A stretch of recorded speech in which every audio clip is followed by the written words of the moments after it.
깊이 있는 시선으로 오늘을 바라보는 뉴스 퍼레이드 문을 열겠습니다. 오늘의 주요 뉴스 보시겠습니다. 민주당이 어제 저녁부터 국회 본회의장 앞 로텐도홀에서 일본 후쿠시마 오염수 방류에 반대하는 철야 농성을 하고 있습니다.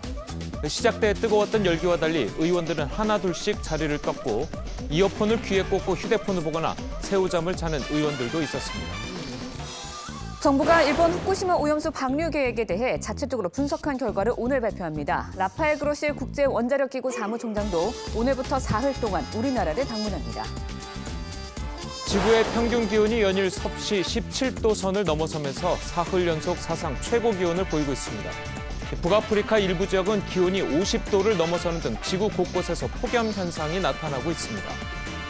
정부가 6년 전부터 추진해온 서울 양평강 고속도로 사업을 백지화하기로 했습니다. 원희룡 국토부 장관은 민주당의 선동 원인을 제거하기로 했다며 자신의 정치 생명까지 걸었습니다. 저희는 잠시 뒤에 돌아오겠습니다.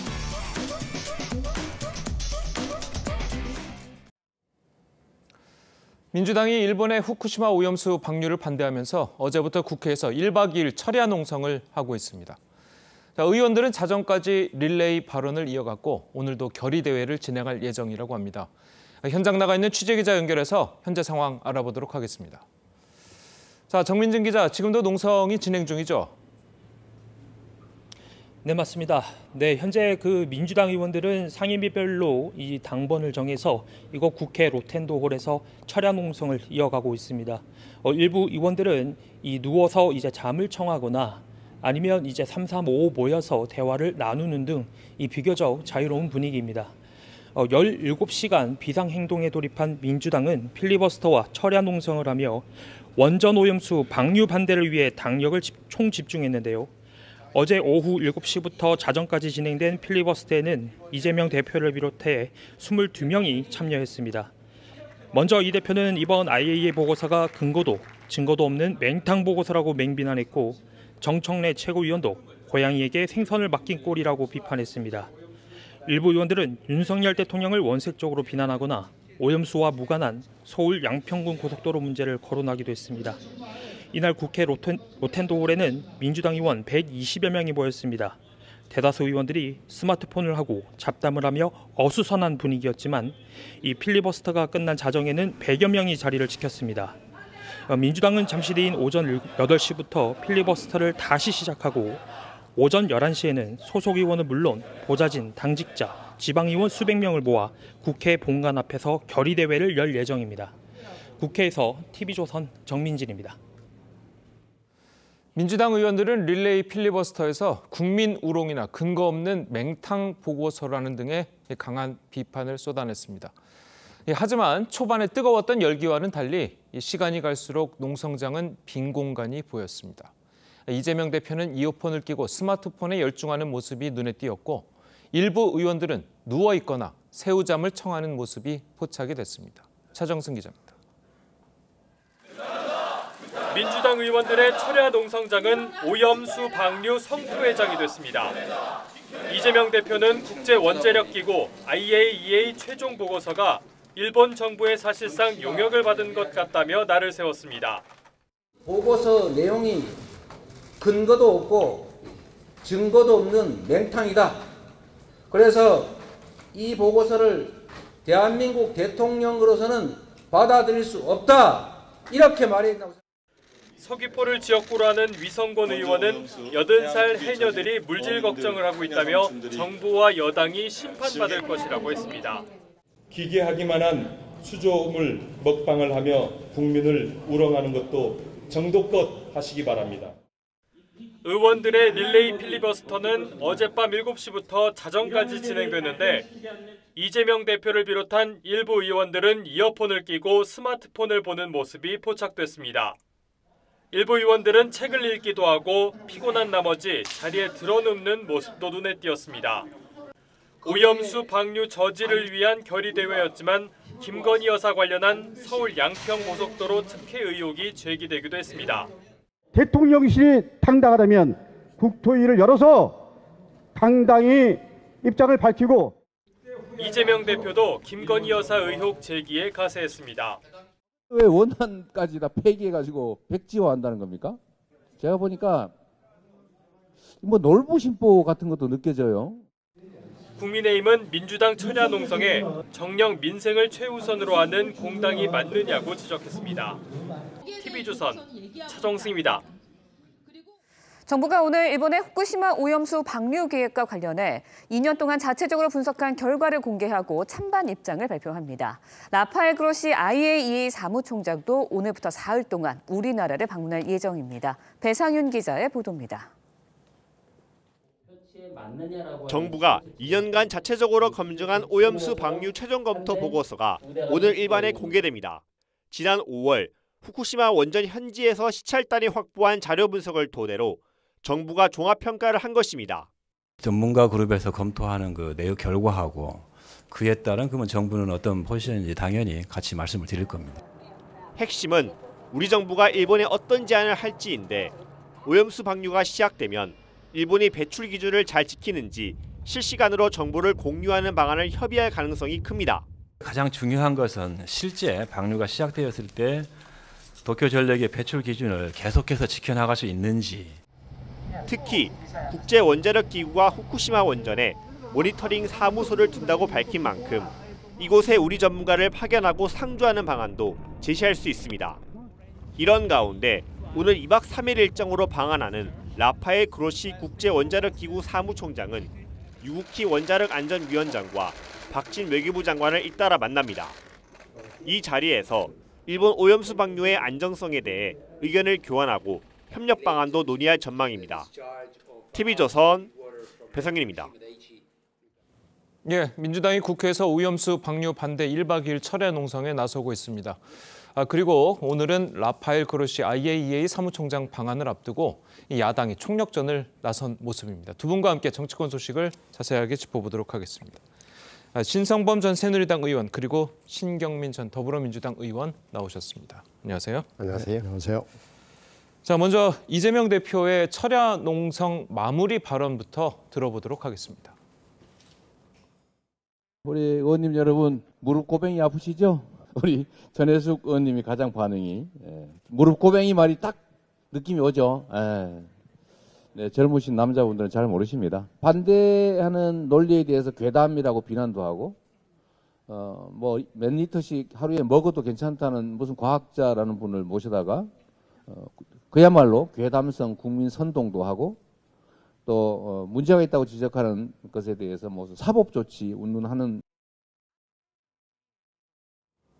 예, 1박 2일 철야 농성 지금 현재도 진행 중입니다. 국회에서 지금 진행 중인데 물론 뭐 밤새서 하는 농성이니만큼 물론 뭐 피곤하기도 하고 뭐 할 일이 없기 때문에 여러 가지 일도 할 수도 있겠지만 그래도 여러 가지 국민이 그 오염수를 반대하는 입장을 대변하는 만큼 좀 집중하는 모습을 보여야 된다.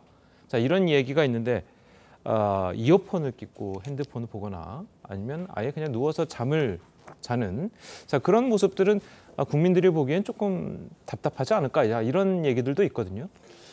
그러니까 굉장히 좀 뭐랄까 진지함을 보여주면 좋겠는데 저도 좀 해봤습니다만 이게 사실은 뭐 좀 흐트러질 수밖에 없는 거죠. 음악도 듣고 책도 보고 할 수밖에 없는 현실은 또 이해 가는 측면도 있다. 뭐 예. 정치를 했던 입장에서 이렇게 좀 그렇게 봐주고 싶고 오히려 중요한 질문은 이런 거예요. 그러니까 그 철야 농성을 어제 IAEA 보고서 때문에 철야 농성을 했는데 그럼 앞으로는 어떻게 할 거냐면 앞으로 다시 말하면 아마 제가 저기 있는 민주당 의원이라면 그런 거예요. 그러니까 내년 총선 때문에 총선을 겨냥해서 저렇게 공세를 취하는 것은 100% 뭐 완벽한 이야기 맞는 사실과 부합하는 이야기인데 그렇다면 앞으로 어떻게 할 거냐. 철야 농성 다음에 뭘 할 수 있느냐 야당이 8월 달 좀 있으면 휴가철 시작되면 어떻게 할 거냐 말이에요. 그러면은 제가 예상컨대 예를 들어서 국토 대행진하는 국회의원 뭐 오염수 방류 반대 그다음에 또 삼보 일배 하겠다. 심지어는 뭐 해수욕장 가서 또 서명 받겠다는 건데 이쯤 되면 8월 달 되면 일본 정부가 방류를 결정을 하고 방류가 시작되면 어떻게 할 거냐 말. 이런 문제는 남아 있는 게 또 하나는 이게 잘 보셔야 되는 게 지금은 온 국민이 불안해하는 것은 상당수 국민들이 불안해하는 것은 사실이지만 이게 또 민주당에 대한 믿음으로 연결되지가 않아요. 왜냐하면 이게 반일 문제가 일본 문제가 너무 오랫동안 문재인 정부부터 죽창가부터 해가지고 뭐 일본 노저편운동이나 이런 것 때문에 연결됐기 때문에 그러니까 불안해하지만 민주당의 논리 때문이 아니라 그냥 상식적으로 보면 민주당의 정치 의도를 이미 국민들이 간파하고 있기 때문에 총선용이라는 사실을 연결되지 않을 거다. 그렇게 보면 좀 민주당에서도 이거 말고 뭘로 더 부각시킬 거냐는 좀 고민을 해야 되는 시점 아닌가 싶어요. 예. 저도 예전에 이제 국회를 좀 취재를 하면서 의원들이 이제 철야 농성 그리고 점거 농성하는 걸 많이 봐왔습니다만 보통 이제 철야 농성을 할 때는 소수 야당, 예를 들어서 뭐 거대 여당인 시절에 소수 야당이 법안 처리를 막기 위해서 회의장을 점거한다거나 그런 식으로 해서 이제 철야 농성을 하는 걸 많이 봐왔는데 자 그래서 이번 철야 농성 같은 경우에는 굳이 철야 농성까지 할 필요가 있느냐? 자 이런 지적들을 하는 분들이 있거든요. 사실 야당이 할 수 있는 일이 집권당이 아니기 때문에 아무리 거대 야당이라고 해도 할 수 있는 그 전략, 전술, 선택지가 좁습니다. 철야 농성까지 간 것은 일단 전략이 그렇게 많지 않다는 것을 보여주는 일 단면이 있어요. 예. 그리고 철야 농성은 지금 뭐 금방 여러 가지 행태들을 뭐 보도에서 얘기합니다만은 그 행태들이 중요한 건 아닙니다만 그런 행태를 안 보였으면 훨씬 좋죠. 그렇죠.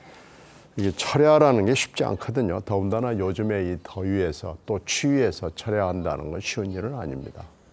저도 저기서 몇 번 잡았습니다만은 저 이 로텐다홀이 돌로 된 지역이거든요. 그래서 그곳에서 철야를 한다는 게 아무리 매트리스를 깔아도 쉬운 건 아니에요. 그러니까 그 행태를 가지고 이것을 비판하는 것은 저는 뭐 옳은 일은 아닌 것 같아요. 뭐 저게 잘했다는 건 아니지만 철야 농성까지 할 수밖에 없는 야당의 처지가 좀 딱해 보이죠.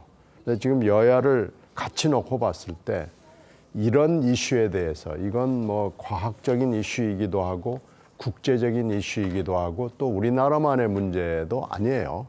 이런 이슈를 놓고 일본의 책임을 따지지 않고 여야가 저렇게 입장을 1년 전하고 180도 바꿔서 하는 게 국민들 눈에는 그렇게 썩 아름다워 보이지는 않을 겁니다. 예. 그래서 뭔가 좀 할 수 있는 체계적인 일들이 있지 않을까라는 아쉬움이 있죠.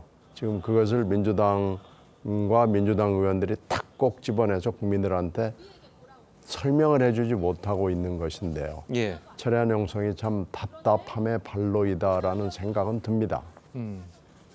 알겠습니다.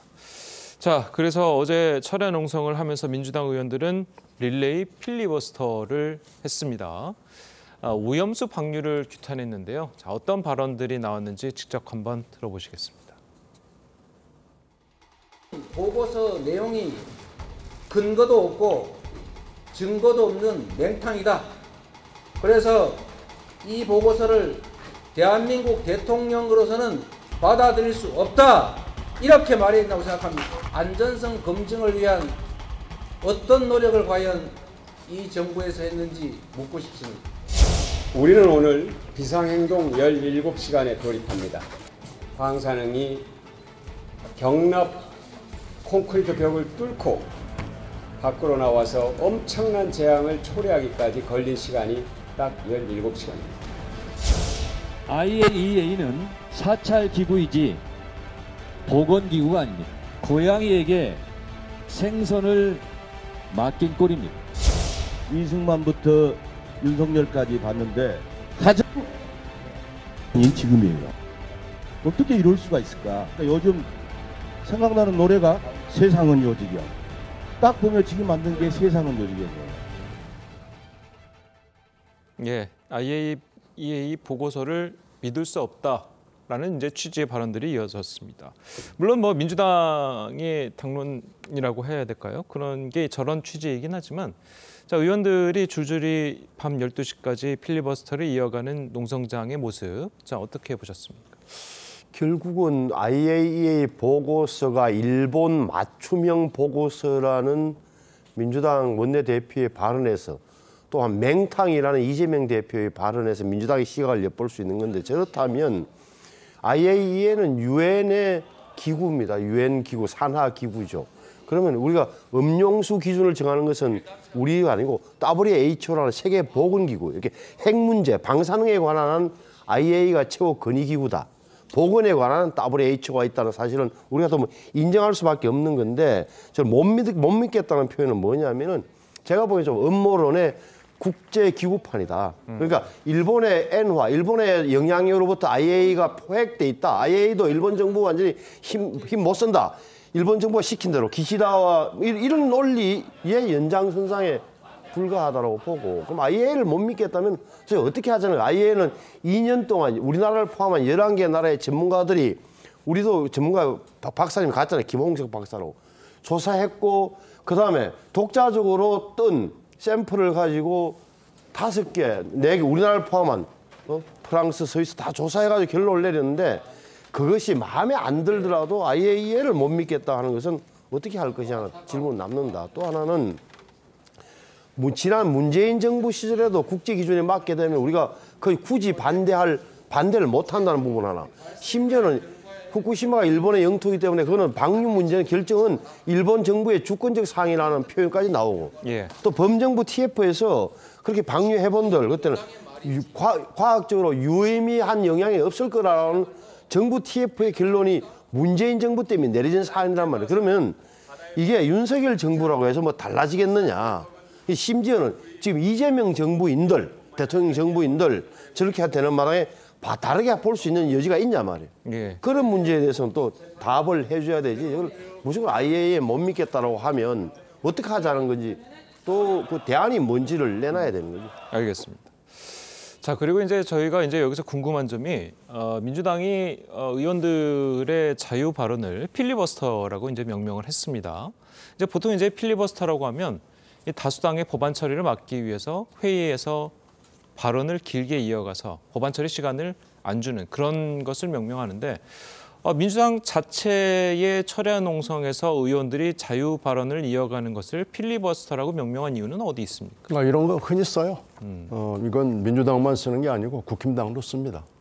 그리고 필리버스터를 하면 또 역필리버스터를 해가지고 필리버스터를 여야가 나눠서 한 경우도 있어요. 예. 이게 한국적 필리버스터인데요. 뭐 필리버스터라는 이름은 흔히 씁니다. 그래서 저건 그렇게 뭐 트집 잡을 만한 일이 아니고 예. 저기서 사실 민주당이 조금 더 체계적으로 전환했으면 좋겠다고 생각을 해요. 마루타식으로 접근해서 뭐 물 마셔볼래? 그리고 뭐 여당도 마찬가지죠. 회 먹어볼래? 그러다가 급기야 수조물까지 먹은 거 아니에요? 마루타식 먹방식 접근을 하지 말고 IAEA가 지금 130페이지가 조금 넘는 보고서를 내놓은 거 아니에요? 이게 최종 보고서라고 나왔으면 여기서 일단 출발을 해야 됩니다. 근데 여기에 문제가 있어요. 이걸 그냥 맹탕이다 뭐 이렇게 치부해버리지 말고 뭐가 잘못됐는지를 조목조목 따져서 지금 결정적인 이 IAEA 보고서의 문제는 이겁니다. 오염수 시료를 샘플링을 잘못하고 있는 거예요. 그러니까 근본이 흔들리는 겁니다. 그리고 환경 시료는 아예 채취하지도 않았어요. 그러니까 이 문제에 관한 국제적이기도 하고 정치적이기도 하지만은 원자력계 전문가만 있어서는 안 되는 거예요. 지학, 그중에서도 해양학, 해양 환경학, 태평양 그 해류학, 그리고 해양 생물학, 그리고 의학, 그리고 급기야는 국제법까지 해서 런던 협약이 지금 뭐 우리가 런던 협약 때문에 그 사이 쭉 몇십 년을 해왔던 음식물 쓰레기 투기도 해양에 못 하거든요. 그렇게 됐거든요. 런던 협약이 무섭습니다. 예. 음식물도 투기를 못 하는데 일본의 주권적 사항? 이건 말이 안 되는 얘기거든요. 이렇게 해서 과학적, 국제법적 이런 접근을 해서 민주당이 국제적으로도 파고들고 국민들한테도 파고들고 하는 그런 모습을 보여주는 게 지금으로서 저는 중요한 대목이라고 보이는데 민주당이 그걸 놓치고 있습니다. 예, 알겠습니다. 자, 그리고 오늘 라파엘 그로시 IAEA 사무총장이 방한을 합니다. 3일 동안 우리나라에 머무르면서 이런저런 설명들을 덧붙일 예정인데 자, 이것에 대해서 야당이 총력 대응에 나선다고 합니다. 여당에서는 어떤 반응이 나왔는지 한번 들어보도록 하겠습니다. IAEA와 싸우는 상식 밖의 입장을 취한 나라는 과거 시리아와 이란 그리고 북한밖에 없다는 사실을 기억하기 바랍니다. 야당의 이런 행위는 과학 부정이자 IAEA 조사단에 참여한 많은 국가들의 명예를 훼손하는 대한민국의 국격을 떨어뜨리는 거짓말을 계속 거짓말로 덮어 온 민주당이 이제는 본인이 만든 거짓말을 아예 진실로 믿는 리플리 증후군에 빠진 것은 아닌지.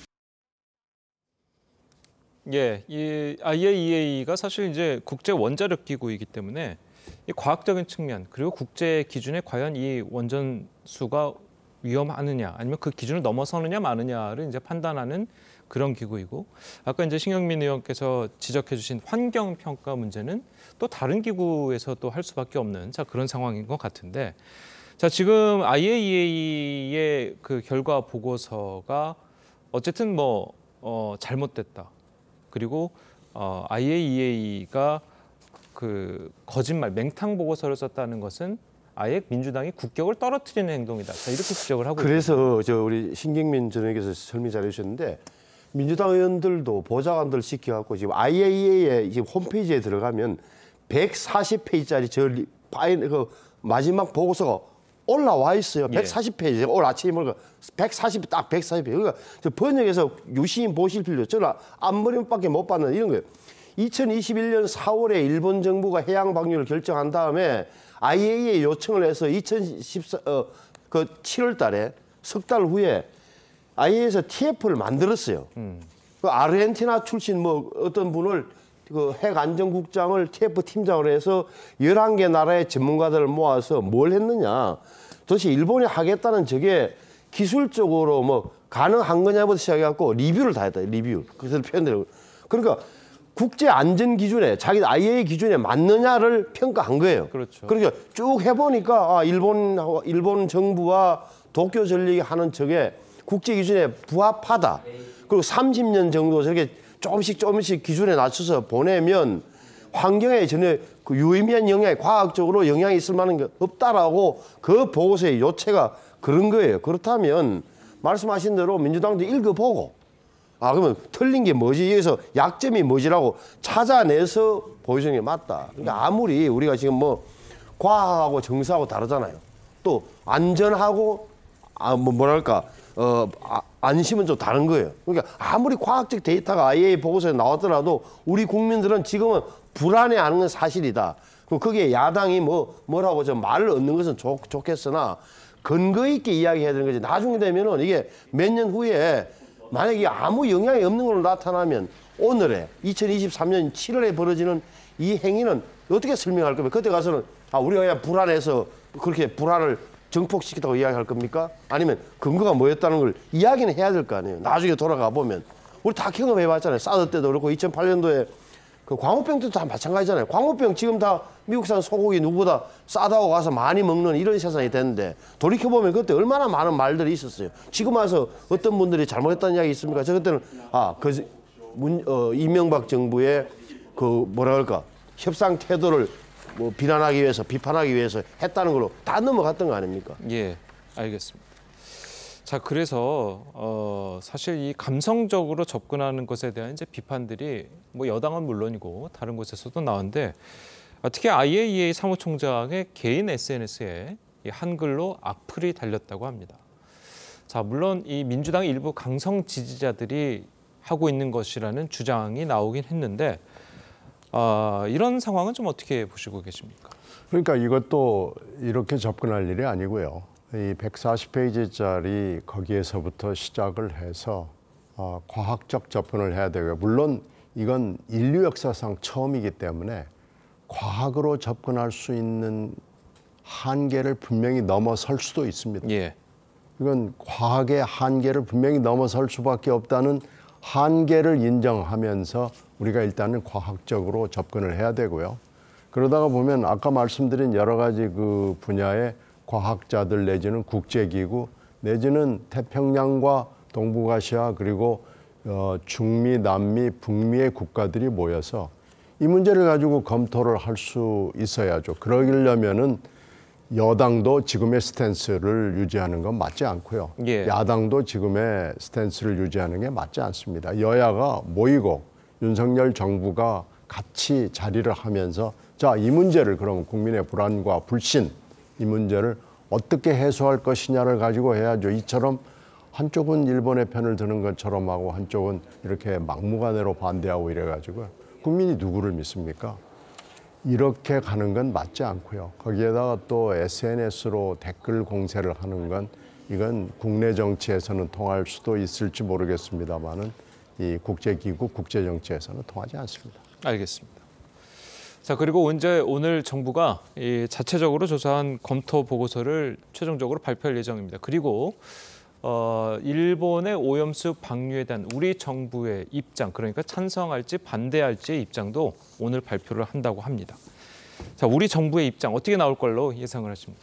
정부의 핵심은 제가 보기에는 IAEA 보고서 나온 내용하고 우리나라 그 대표단이 그러니까 전문가들이 가서 일본에 가서 봤던 점검했던 그 내용이 맞는지를 발표하는 게 핵심일 것 같고 또 하나는 지금 그 리투아니아에서 만약 윤석열 대통령과 기시다 총리가 나토에서 만나게 되면 아마 윤석열 대통령 제가 보기엔 이야기를 할 거예요. 그러니까 우리 한국 국민들이 갖고 있는 불안감을 일본 정부가 적극적으로 해소해야 된다. 예를 들어서 뭐 일본 정부가 특별 성명을 발표해라.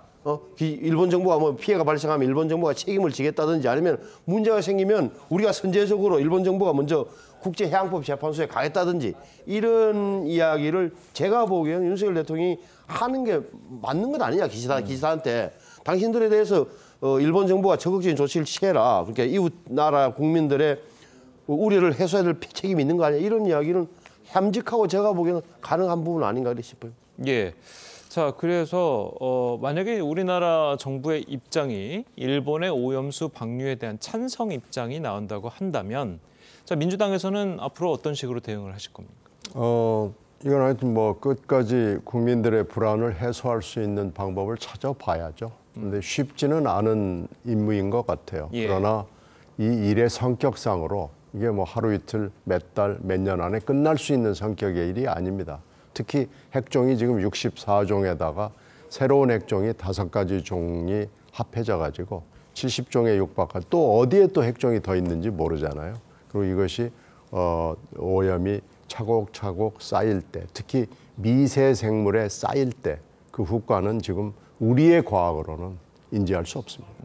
그러니까 이것은 그렇게 쉬운 문제가 아니고요. 언제 어떻게 끝날지 지금 아무도 짐작할 수가 없습니다. 그래서 신중하게 접근했으면 좋겠고요.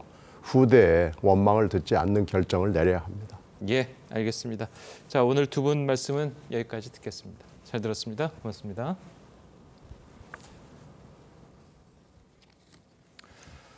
지구의 평균 기온이 연일 17도를 넘어서 사흘 연속 최고 기록을 이어갔습니다. 지구 온난화에 4년 만에 찾아온 엘니뇨 현상이 더해졌기 때문인데 이 지구촌 곳곳이 역대급 폭염에 시달리고 있습니다. 김자민 기자입니다. 뚜약볕이 내리쬐는 베이징 자금성. 양산을 든 관광객 행렬이 이어집니다. 그늘에서 잠시 더위를 피해보지만 뜨거운 공기에 숨이 턱턱 막힙니다. 确实这个天气特别热，然后出行的话必定会戴面罩，然后口罩，然后遮阳帽，然后还有防晒衣什么的都要必须带着的。 열흘 연속 35도가 넘는 극한 더위가 이어지자 베이징시는 기업들의 야외 작업을 전면 중단하라고 명령했습니다. 인도에선 50도에 육박하는 폭염에 병원에 열사병 환자들이 실려오고 100명에 가까운 사망자가 발생했습니다. 미국 중남부와 일부 남미 나라들도 45도를 웃도는 날씨에 사망자가 속출하고 있습니다. It's getting worse year by year. It's getting worse. I mean, we feel like we're burning up. 지구 평균 기온은 연일 17도를 넘기면서 3일 연속 사상 최고 기온을 이어갔습니다. So this is warmth of the El Niño, which pushes us into this potential for record-breaking days, months, years to occur.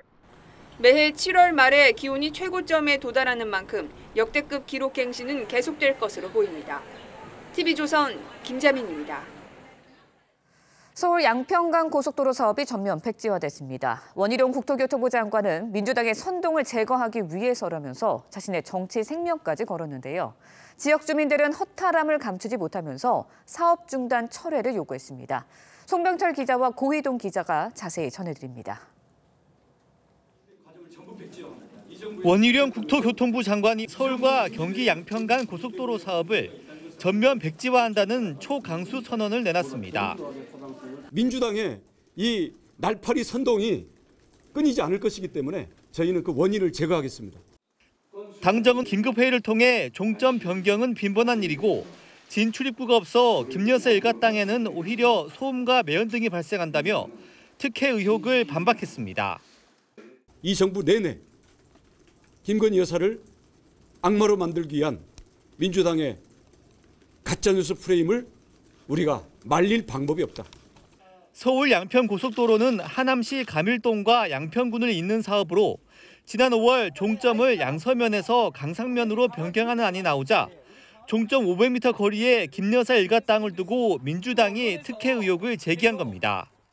15년 수건 사업이 무산되자 양서면, 강상면 가릴 것 없이 허탈한 표정입니다. 그분 하나로서 여기가 고속도로를 안 한다는 건 말도 안 됩니다. 그건 잘못했어요. 그냥. 말도 안 돼요. 한강 수계 때문에 가뜩이나 피해 의식이 많은 양평인데 정치하시는 분들이 정치적으로 잘 타협을 하셔가지고. 전진선 양평 군수는 기자회견을 통해 가짜뉴스가 상상하기도 어려운 결과를 초래했다며 사업 중단을 철회해달라고 요구했습니다. TV조선 송병철입니다. 서울 동쪽의 경기도 양평구는 하남시, 광주시와 함께 서울로 출퇴근하는 주민들이 많은 곳입니다. 지난 2021년 예비 타당성 조사를 통과한 서울 양평 간 고속도로의 종점은 양평군 양서면이었습니다. 그런데 지난 5월 종점이 아래쪽인 양평군 강상면으로 바뀐 변경 검토안이 나왔습니다.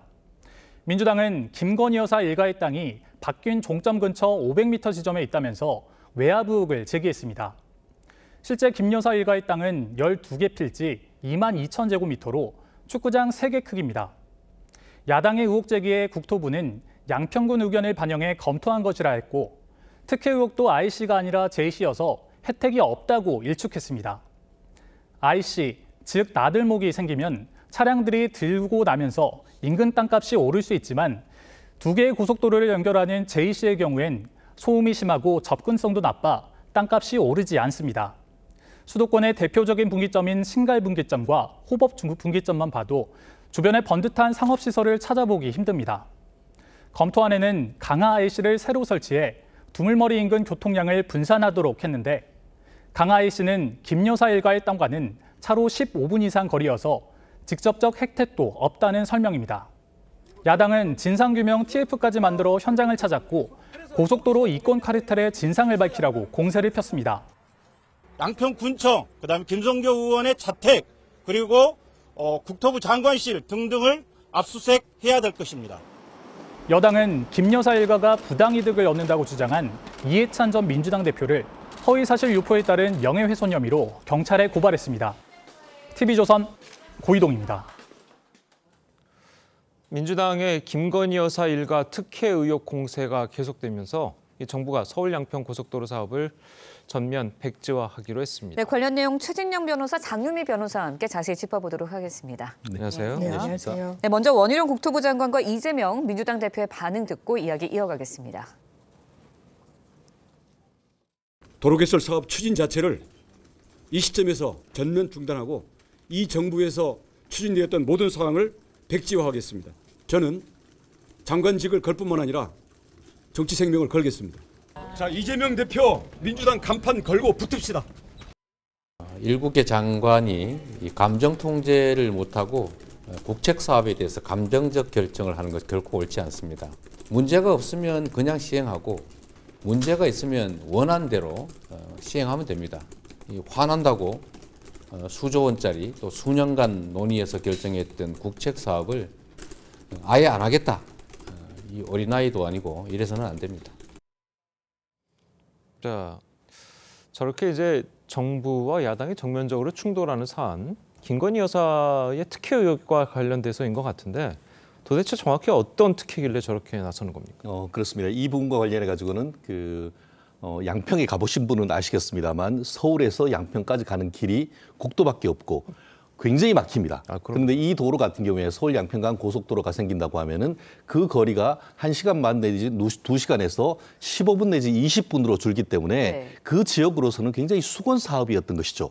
그런데 그 문재인 정부 때 같은 경우에는 두물머리 쪽으로 해서 강 위쪽으로 이제 종점이 있으면서 이 그 중부 고속도로 연결되는 반면에 올해 5월 달에 와서 이제 이번 정부 들어서 그것이 강 밑으로 해서 이제 강상면 쪽으로 이제 도로 노선이 변경이 되는데 공교롭게도 그 변경된 노선 끝자락에 김건희 여사 일가에 선산이 있는 땅이 있었다라는 그런 의혹을 제기를 하면서 최근에 지금 이해찬 전 민주당 대표께서 한 인터넷 매체에 나와서 뭐라고 했냐면은 김건희 여사 집안이 땅 투기를 했다. 그리고 실질적으로 그 이번 정부 들어서 그 투기한 땅의 혜택을 주기 위한 취지에서 노선을 변경했다라는 그런 의혹을 제기를 하니까 민주당에서 그것을 받은 다음에 이것이 당군 이래 최대의 어떻게 보면 이권 카르텔이고 고속도로 게이트다라고 얘기를 하면서 지금 굉장히 공세를 나왔지 않습니까? 그것에 대해서 이제 국토부에서 여러 가지 설명을 했습니다만 그 공세를 강화하니까 어제 같은 경우에는 원희룡 국토부 장관이 이런 식으로 해서 아무리 진실을 얘기해도 믿지 않는다라고 한다고 하면은 이거 아예 없애버리고 백지화하겠다. 그리고 다음 정부가 들어서면 당신들이 하세요라고 얘기를 하면서 대신에 의혹이 사실이 아니라라고 할 경우에는 그에 대해서 민주당이 책임지라라고 하면서 지금 감정적인 대응으로 하는데 일단 사실관계가 뭔지 상당 부분 어제보다는 많은 사실관계가 나오고 있기 때문에 국민으로서는 어떤 말씀이 맞는지 판단하는 게 그리 어렵지는 않은 그런 상황이 된 것 같습니다. 아니 그 투기 부분과 관련해서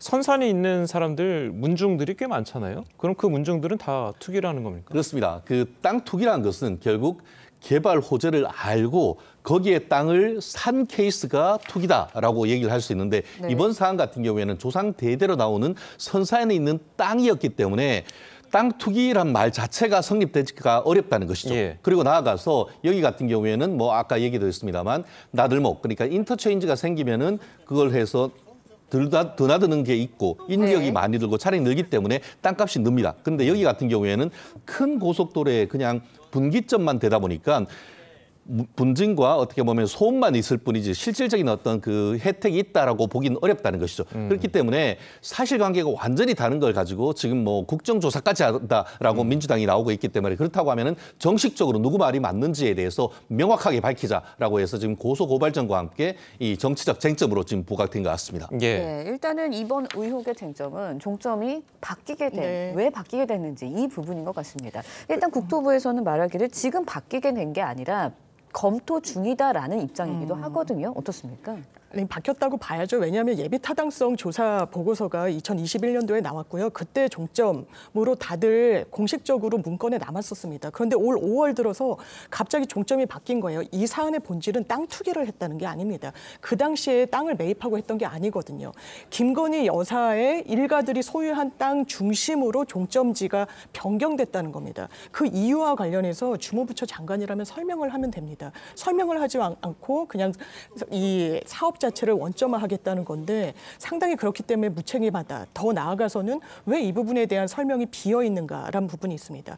예비 타당성 조사라고 하면요. 그걸 통과하기까지 굉장히 많은 예산과 시간이 소요가 됩니다. 그때 이후에 종점이 바뀌었다는 건데 물론 국토교통부의 입장은 그렇습니다. 양평군에 어떤 대안 제시가 있었다는 거예요. 그렇다면 뭐 인구 분량이나 어떤 교통량 분석했을 때 다른 부지가 좋다라는 이야기를 했다는 건데 양평군의 이야기를 들어봐도 그렇다면 양편에 살고 계시는 분들의 의견을 수렴했다는 거거든요. 실제로 수렴하는 절차가 없었다라는 겁니다. 그리고 예비 타당성 조사를 거친 사업 중에 지난 20년 동안 그 이후에 종점이나 시작점이 변경된 사례는 없기 때문에 이 부분에 대해서는 사업을 원점으로 하겠다 이런 어떻게 보면 감정적인 대응이 최선이 아니라 왜 이렇게 바뀌게 됐는지에 대해서 국민들께 소상히 설명을 드려야 되는 겁니다. 지금 바뀐 노선에 대해서는 예비 타당성 조사가 아직 안 들어간 거죠? 그렇죠. 그리고 이 부분과 관련해서도 아까 말씀드렸듯이 사업 초기에는 이 두물머리, 양수리, 교통량이 상당히 집중돼 있기 때문에 교통량을 분산할 필요가 있고 고속도로의 개설이 필요하다고 했는데 바뀐 노선에 따르면 이 국도 6호의 그 집중화 이 부분에 대한 문제가 또 해결되지 않는 부분이 있거든요. 그러면 다른 요인으로 왜 이 종착지가 바뀌었는지에 대해서는 좀 설명이 필요해 보입니다. 그런데 아까 말씀하신 2011년도 예비 타당성 조사에서는 예비 타당성 조사를 넘어가기 위해서는 0.5점 이상을 받아야 되지 않습니까? 네. 당시의 예비 타당성 조사에서는 0.508인가 어쨌든 간신히 넘는 수치를 받았었습니다. 네. 그래서 그 당시에도 이제 이게 경제성이 과연 있느냐라는 이제 이야기들이 있었고, 그리고 만약에 이번에 바뀐 노선에 대해서는 아직 예비 타당성 조사를 하지 않았기 때문에 그것에 대해서는 비교하기 어렵다. 자, 이런 이야기가 있거든요. 네. 이게 2021년도에 예비 타당성 보고서가 나왔고요. 말씀드렸다시피 그 부분을 아주 조금 상회한다는 부분이 다시 재검토해야 된다라는 이견이 있을 수 있는데 그렇다면 바뀐 노선과 관련해서 정부의 입장도 분명하진 않습니다. 이걸 예비 타당성 조사까지 할 것인지. 왜냐하면 이런 고속도로를 한번 개설하기 위해서는요. 5개년 계획에 일단 태워야 됩니다. 태우는 데까지도 상당한 많은 용역 작업이 필요해요. 네. 교통량 분석 그리고 의견 수렴 그런 비용을 다 들여서 태운 다음에 그 수순을 밟는 건데 대단히 즉각적으로 이 부분이 채 2, 3년도 되지 않는 상황에서 종점이 바뀌었기 때문에 더더군다나 의견 수렴 과정이 있었다고 하지만 앞으로 할 예정이었다. 이런 취지로 얘기를 하고 있기 때문에 이 부분이 통상의 절차와는 좀 다른 부분이 있습니다. 자, 어떻습니까? 그 부분에 한 두 가지 정도 사실관계를 밝혀야 될 부분이 있는 것 같은데요. 지금 그 장 변호사님 얘기하신 부분이 사실상 가짜 뉴스다라는 것이 지금 그 국토교통부의 그 설명인 것 같습니다. 예.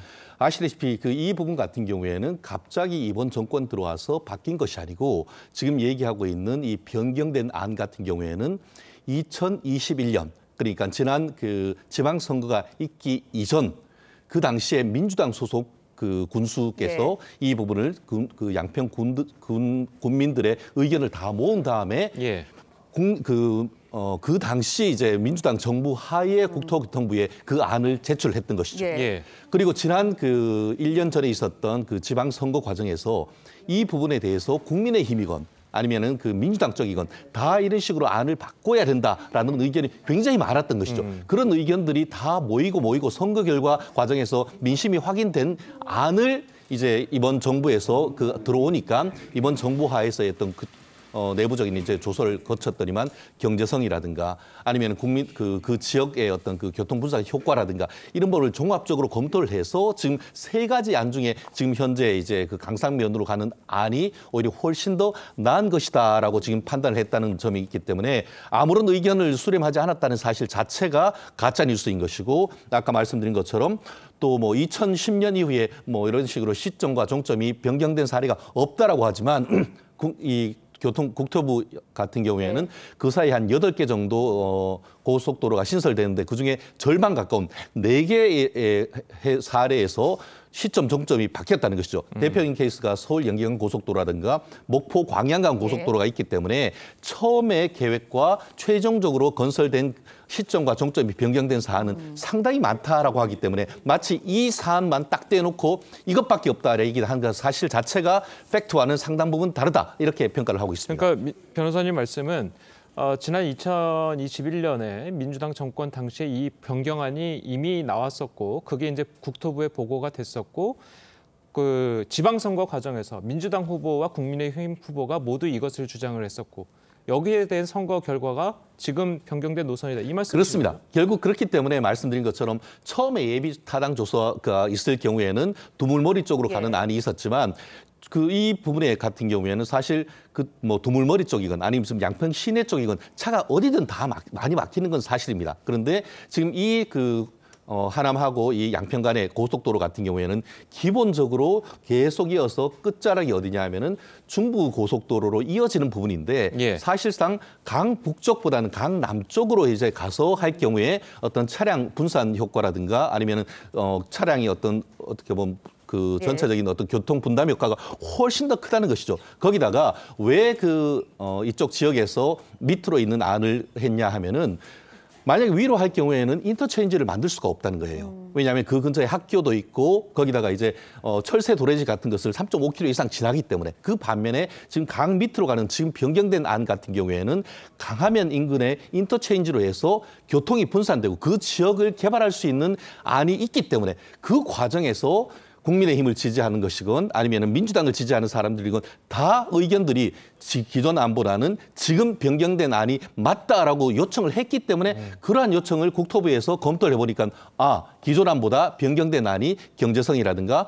환경성이라든가 이런 부분이 종합적으로 봤을 때 더 낫다라고 판단을 해서 진행될 주기였던 것이고 그 과정에서 지난 7월 5일 같은 경우에는 원래 그 지역 주민들에 대한 의견 청취 절차 이런 부분도 사실 준비를 하고 있었었는데 민주당에서 이렇게 나오니까 이 모든 것들을 지금 캔슬을 하고 그렇다고 한다고 하면 이 부분을 캔슬을 하면은 그럼 특혜를 주기 위한 것 자체가 우리가 하지 않는다는 것을 입증되지 않느냐라고 하면서 이와 같이 모든 어떤 그 절차가 중단되는 것은 사실상 민주당의 가짜 뉴스에 따르는 책임을 지라 이렇게 지금 나오는 것이죠. 네, 민주당에서는 일단 그 서울 양평 고속도로 종점 노선 변경으로 해서 김건희 여사 일가의 땅이 가격이 오르는 상승 효과가 있다 이렇게 얘기를 하고 있거든요. 그렇지만 앞서서도 고이동 기자가 전해드렸는데 나들목과 분기점 그건 좀 다르기 때문에 분기점은 오히려 사업성이 없기 때문에 땅 상승 효과, 그러니까 땅 가격의 상승 효과는 없다 이렇게 또 주장을 하고 있거든요. 어떻게 보시나요? 일단 몇 가지 먼저 말씀드리면 전직 민주당 소속의 양평군수 이 의견 수렴 없었다라고 했습니다. 지방선거 과정에서 뭔가 이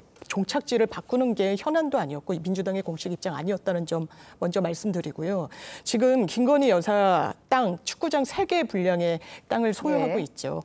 그리고 이 부분 땅 지가 상승과 관련해서는 통상적으로 인터체인지든 그리고 분기점 형태의 인터체인지든 그 정션이라고 그러죠. 나들목과 분기점과 관련해서 이 부분이 도로가 들어서면 주변 지가가 상승하는 거는 통상적인 상식이라고 할 것입니다. 만약에 분기점과 나들목이 좀 차별점이 있다. 그럼 어떤 혜택이 있느냐. 김건희 여사 같은 경우에는 송파 쪽에 거주를 하고 있죠. 가족분들이. 송파와 이 마지막 뚫리는 바뀐 종점 사이에 이 거리가 20분으로 상당히 단축이 되는 이점이 있습니다. 원래 이 종점이 바뀌지 않았다면 국도를 타고 지방 도로를 타고 서울까지 진입하는 데 상당히 시간이 또 많이 걸리기도 했거든요. 이게 경제적인 이익, 이런 부분에 사실관계가 있기 때문에 혹시 특혜 의혹이 있지는 않은지 저는 국민들이 그리고 야당이 물을 수 있는 사안이라고 생각합니다. 그 부분에 대해서 말씀드리지 않습니까? IC가 아니고 JC 쪽에 들어서서 땅이 오른 사안을 한번 가지고 오시면은 그와 같은 주장이 어떤 입증이 되는 것이지만 객관적으로 봤을 때에 JC가 들어왔을 때는 오히려 땅값이 떨어질 수도 있는 그런 상황이 되는 것이죠. 만약에 그 장 변호사님이 우리 집 주위에 고속도로가 지나가면 좋지만 인터체인지가 있으면 좋지만 굉장히 시끄럽단 말이에요. 먼지도 많이 난단 말이에요. 그렇기 때문에 이 사안이 만약에 김건희 여사 측에 어떤 특혜를 주기 위했다라고 한다고 하면은 오히려 또 다른 안을 통해 가지고 그렇게 했을 때에 오히려 혜택이 되는 것이지 이번 같은 경우에 왜 지금 그 문제가 되고 하냐 하면은 말씀드렸듯이 땅 투기를 했다고 분명히 이해찬 대표가 얘기를 했단 말이에요. 땅 투기를 했다고 하면은 최근에 들어서 이 정보를 내부적으로 알고 구입을 했어야 되는데 조상 대대로 있는 땅에 대해서 땅 투기를 했다는 것이 그게 무슨 말이냐 이 문제 제기이기 때문에 그와 같은 문제 제기가 오히려 상식적이지 않겠습니까? 예, 알겠습니다. 저희가 좀 더 이야기를 좀 들어보고 싶지만 저희가 시간 관계상 오늘 말씀 여기까지 들어야겠습니다. 잘 들었습니다. 감사합니다. 고맙습니다.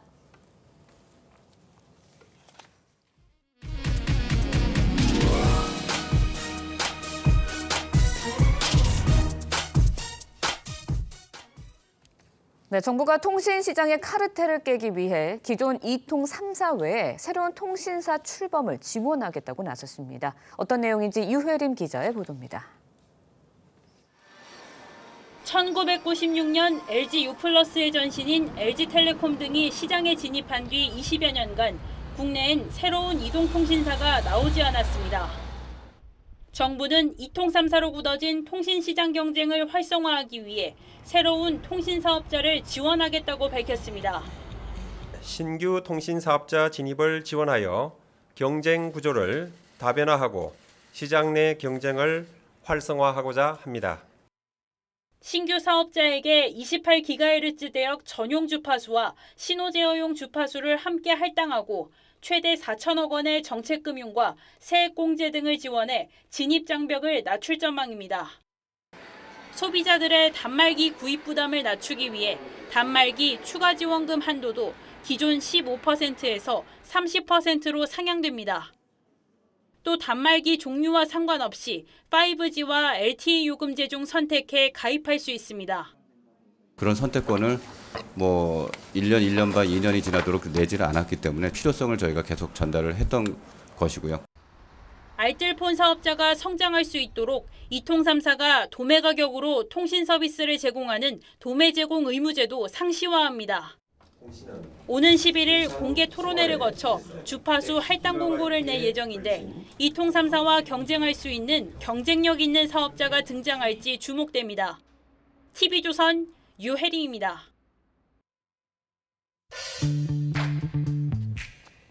네, 렌즈에 담긴 그 순간 그 의미를 짚어보는 시간이죠. 사진 기자가 선택한 아침 현장입니다. 오늘은 조선일보 사진부 오종찬 기자와 함께합니다.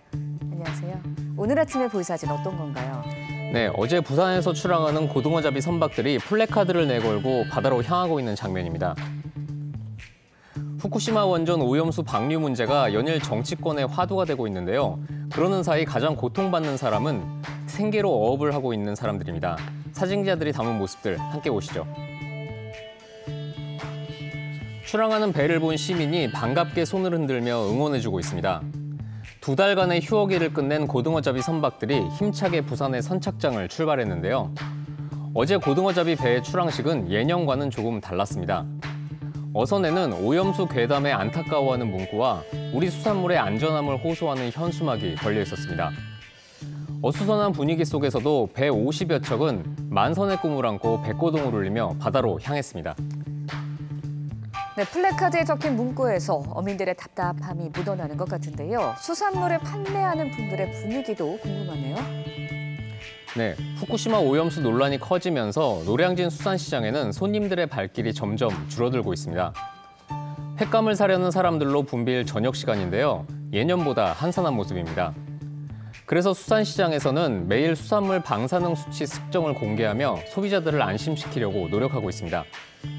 서울의 한 횟집에서는 수산물 원산지를 알리는 입간판을 내걸며 안간힘을 쓰고 있었습니다. 네, 생계가 걸린 어업인들과 상인들 정말 힘겨운 하루하루를 보내고 있을 것 같은데요. 지혜로운 해법이 어느 때보다 필요한 것 같습니다. 지금까지 아침의 한장이었습니다. 오늘과 내일 남부지방을 중심으로 많은 비가 내리겠습니다. 현재 제주와 전남 일부 지역에 호우특보가 내려진 가운데 오전 사이 충청 남부까지 비가 확대될 텐데요. 특히 제주와 남부지방에는 시간당 30에서 60mm까지 강하고 많은 비가 집중될 수 있겠습니다. 예상 강수량 보면 제주와 전남, 경남 해안에 150mm 이상의 많은 비가 내리겠고요. 전북과 경북 남부에도 20에서 최대 100mm가 예상됩니다. 비는 내일 오전 사이에 대부분 그치겠지만 제주와 남해안은 모레 아침까지 이어지는 곳도 있겠습니다. 한편 비가 내리지 않는 중부지방을 중심으로는 찜통더위가 계속됩니다. 경기와 강원 곳곳에 폭염주의보도 내려져 있는데요. 서울과 춘천이 33도까지 오르고 강릉은 32도가 예상됩니다. 남부지방은 광주가 25도, 부산은 24도 보이겠습니다. 다음 주 초까지는 곳곳에 소나기가 자주 지나겠습니다. 날씨였습니다.